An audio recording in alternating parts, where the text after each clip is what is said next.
Kabajamtoota daawwattoota keenyaa har'a immoo akkuma waliin barachaa turre Premiere Pro fayyadamuudhaan akkamitti color change hojjechuu akka dandeenyu waliin ilaalla. Jalqaba sequence uummanna jechuudhaas sequence keenya settingii seennee amma barbaaddan settingii isaa horizontaalis verticaalis uummanna jechuudha. So sequence name keenya mee change yaa goonu color change. Haala kanaan sequence uummanna jechuudha. Amma immoo new item jennee color mate bakka jettu kana filanna. Background color filachuudhaaf jechuudha. Isallee width fi height isaa akkaataa barbaachisaa ta'een filanna jechuudha. Viidiyoo keenya jimmaachi gochuutu irra jira. So colorii duuba background galchuu barbaanne filanna. Yeroo baay'ee biluu bilaakii natti tola. Biluu bilaakii filadheeraani kunoo. So enter jennaani color mate keenya fuunee timeline irratti keessina project manager irraa jechuudha. So zoom out ta'ee jira wanta ta'eef zoom in gooneeti bakka duwwaa gidduutti hafte kana rip delete goona. Isiniif kallattii maa isinii galuu danda'a. Yoo akkas ta'e immoo rip delete gootanii kunoo akka itti fuula barreeffama keessanii argattu jechuudha. So tuulota qabnu keessaa text tuulii kana yookaan type tuulii kana filannee textii barbaanne barreessuudhaaf yeroo nuyi filannu layerii keenya irratti V2 irratti jechuudha nu dhufa. Akka ittiin barreeffama barbaadan itti barreessitu.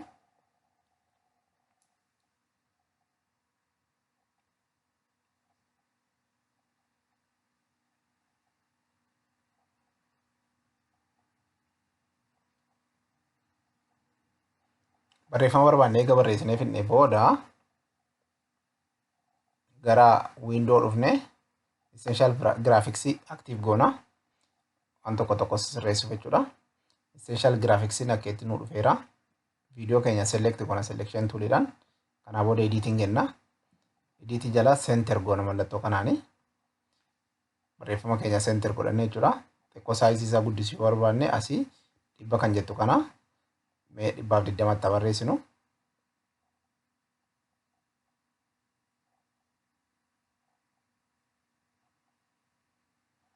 Aguma ta'e akka nu dabaluuf jechuudha. So rearrange.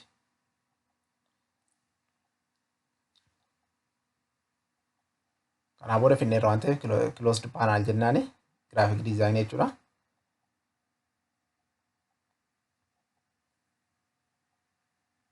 Eega kana goone booda xiqqoo size isaa zoom out zoom in goone akka wal qixxaatutti background keenya wajjin wal qixxeessina. So zoom out goone viidiyoo kana sekendii lama barreeffama kana sekendii lamatti gadi haa xiqqeessinu. Akka itti drag gootanii qabdanii mallattoo kanaan sekendii lamatti gadi buttu. Sekendii lamatti gadi buttanii booda kanaa booda barreeffama kana select gootu layerii lammaffaarra jechuudha. V lammaffaarra keyboard keenya irraa mallattoo altii tuquudhaan drag goone copy goona jechuudha viidiyoo kana. Barreeffamicha jechuudha. V2 irra kan jiru sana. V2 irraa selection tooliidhaan mallattoo kana eega filannee booda barreeffama lammaffaa jechuudha. Eega filannee booda guutummaa isaa color jedhanii jijjiirru.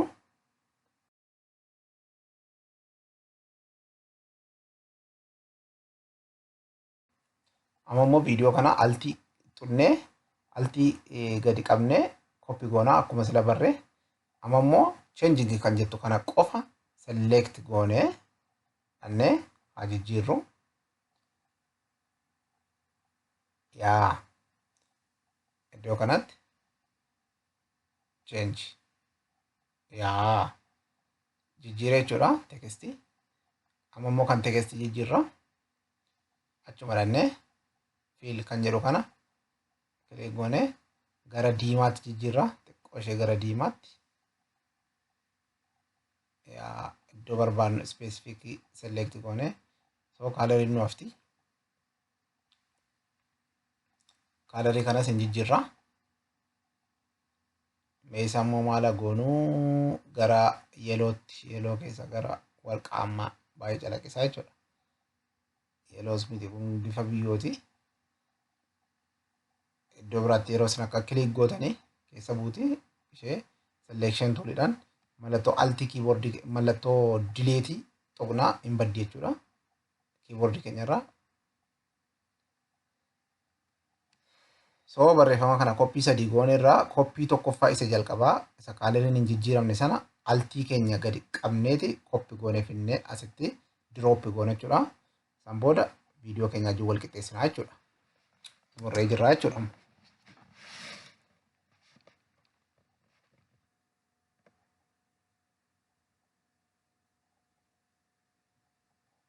Akkeetti kaalerii jijjiireera jechuudha.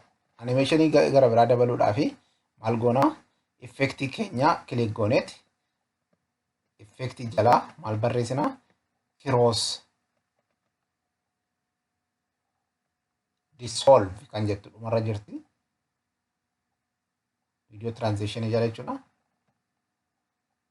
Tokko viidiyoo gidduu isaa irratti gadhiifnee diraag goonee dirooppi goonaa jechuudha. Qabnee dhufneet achirratti gadhiifna.